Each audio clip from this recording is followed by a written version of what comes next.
Assalamualaikum warahmatullahi taala wabarakatuh. Selamat pagi semua. Hari ini hari Isnin. Selamat datang ke channel CJF. Kali ini hari Isnin 26 Oktober 2020 ya. Jadi hari ini saya akan buat analisis untuk PGBP USD untuk analisa mingguan kita pada minggu inilah. Okey. Jadi saya jangkakan GBP USD ni akan membuat kenaikan. Kenapa? InsyaAllah. Pada minggu lepas kita tengok GBP ni telah pun menaik. Kalau kita tengok telah muncul CS close sebagai bullish close sebagai bullish pada minggu lepas. Dan kalau kita tengok secara ini downtrend ya. Okey, tak apa. Dia masih ranging lagi sebenarnya di kawasan sini untuk weekly. Untuk weekly dia masih ranging lagi. Maksudnya di kawasan ini menahan harga untuk naik lagi tinggi lah.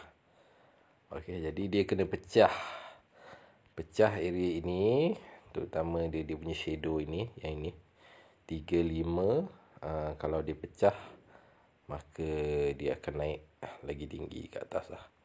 Tapi minggu ni kita jangka sampai kat sini sajalah ya.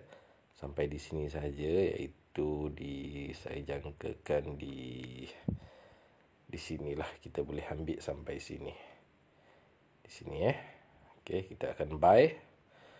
Dari sini sampai sini kita ada dalam 300 pip, iaitu ngam-ngam untuk target weekly kita. Tapi mungkin kita akan buy sell tengok kepada keadaan. Saya target untuk buy. Kerana kalau kita tengok secara terperinci, dia telah pun breakout di kawasan ini. Dia breakout. Jadi kekuatan untuk buy itu telah pun wujud. Kenapa juga saya target buy untuk minggu ini adalah kalau kita tengok dekat US dollar, dia dah on the way balik lah. Nak turun balik weekly. Saya jangkakan US dollar ni akan naik semula. Dia akan naik semula, cuma dia akan turun dahulu sampai ke area sinilah. Kawasan sini dia turun sampai sini. Maksudnya US dollar dia akan turun sampai sini dulu. Dia buat lower low. Lepas tu baru dia buat kenaikan begini jangkaan saya untuk US dollar. Kalau US dollar ni turun, maksud dia GBP USD akan naik lah ya. Okey, nampaknya tadi sudah pukul 8. CS pun telah pun naik. Okey. Kita jangkakan tadi dia sampai ke atas dia. Kalau sampai kat sini pun dah syukur dah. Sampai sini pun dah syukur, tapi kita target atas lagi. Ini untuk swing lah. Untuk swing, kita boleh swing sampai ke atas weekly tadi, iaitu 300 pip sampai 33475. Sekarang 30215. Dia pun berada di Brexit punya level lah. Brexit punya level. Alamak, dia telah pun naik guys. Jadi saya nak masuk dulu. Saya masuk $1 dulu. Okey, kita tengok macam mana. Okey, dapat pucuk ke macam mana ke. Okey, kita buy dulu. Saya buy dahulu ya. Sebab saya jangkakan dia naik 300 pip. Kalau masuk $1 dapat 3,000 saja. Tapi 3,000 dalam masa 1 minggu itu adalah bagi saya tidak berapa berbaloi. Jadi kita masuk lagi. $1. Nampaknya dia nak naik ni. InsyaAllah dia naik Tapi seeloknya kita tunggu kat bawah lah. Seeloknya lah. Kita tunggu dia turun dulu baru kita masuk. Itu lebih baik.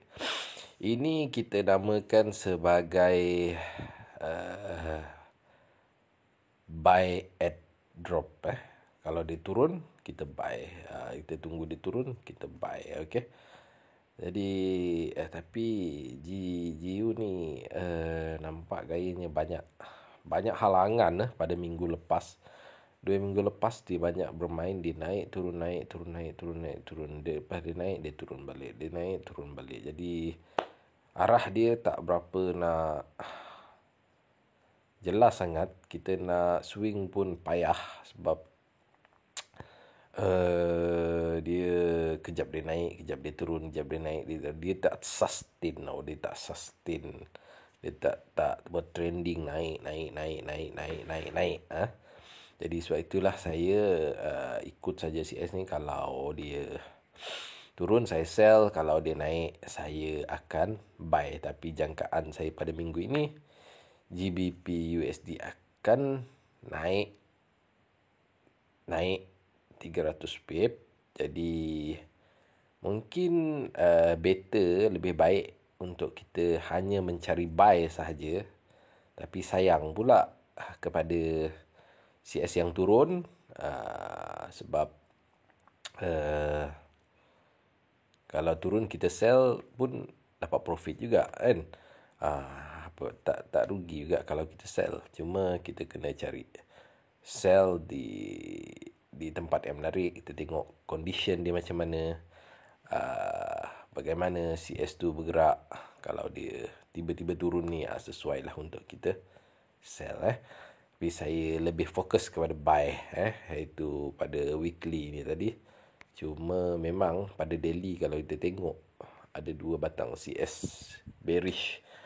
Ini ada possible juga menunjukkan bahawa mungkin GBP USD ni telah memulakan untuk reversal. Kita tak akan hairan kalau GU ni akan turun lah. Saya pun tak hairan kalau GU ni akan turun jauh. Kalau kita tengok weekly, kalau dia turun, dia akan turun sampai ke sini. Sebab ini jangkaan kita pada 2 minggu lepas, tetapi tidak berlaku. Tidak berlaku sebab kita target sell sampai kat bawah tu, tapi tidak berlaku. Jadi dia naik. Jadi saya follow untuk buy lagi.